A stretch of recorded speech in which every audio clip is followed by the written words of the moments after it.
Well, what do you know? Another strong batch of winter weathers come and postpone some high school basketball games. Sound familiar? It does to me. Several big conference and rivalry games even are being postponed tonight. They'll be made up tomorrow, most of them, but some teams are braving the elements and packing the gyms tonight anyways. That list includes East Jordan, the boys, one of the stories of the season, meeting Elk Rapids for the second time this week in the race for the second spot in the Lake Michigan Conference. The Red Devils won on the road by 20 on Tuesday, and it was senior night on their home floor tonight, so let's see what would go down. The Elks get started here. Nikola Dimitrov with the drive to the hoop and the score. Now East Jordan, Isaiah Sladek kicks it to Noah Backus, and Backus is a threat anywhere on the floor. At that point, he chooses the three-point line.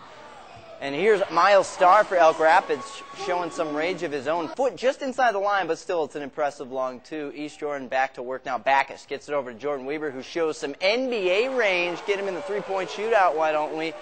Devils were just unconscious from downtown early on. That would help them pull away for a 64-55 win. That's also Coach Darren Weber's 200th victory, holding the clipboard. On the other half of this doubleheader, the Lady Elks and Red Devils were in action. The East Jordan band kept the fans entertained all night long. And we're going to start with the Elks. Nicole Hill gets it to Paige Granger. Granger with a great drive, parting the Red Devils sea, you might say, on the way to the hoop there. And then the defense on the other end, Lindsay Schroeder taking advantage, leaves Paige Poindexter wide open. She banks it off the glass.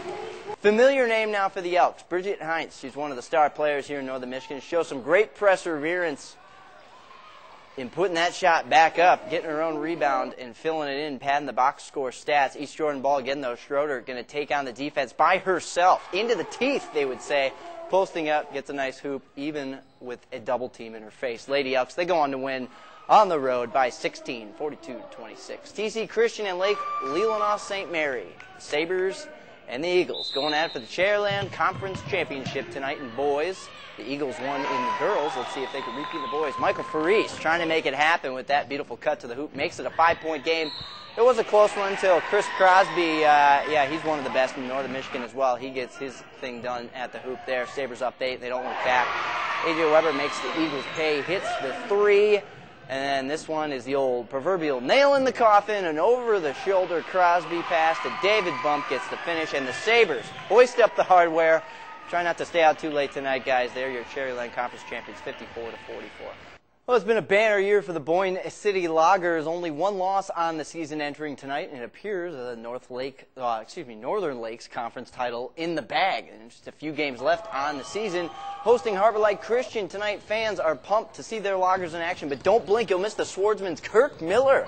Quick Kirk, I like to call him, hitting the bucket with that impressive floater. Loggers, great on the offensive boards. Case in point, Andrew Campbell. Here he is retrieving his own miss and putting it back in. And then Kay Whitley is going to get a loose ball. It's going to bounce off one of his teammates, and he takes advantage of it from long range. A three-pointer, and the Loggers, they're looking good on their home floor. But the Swordsmen are quick to get back on offense. The very next play, beauty of a dime by Caleb Went. Check him out in the middle of your screen. Drops one between two defenders to Alex Shaw, and the rest is a 2-point worth of history. Boy Falls, though, they win 71-47. Not pictured in this highlight, Marcus Vitelski, the sophomore star, had 23. Glen Lake basketball players, they're playing double duty tonight. They're on the snowball court at halftime.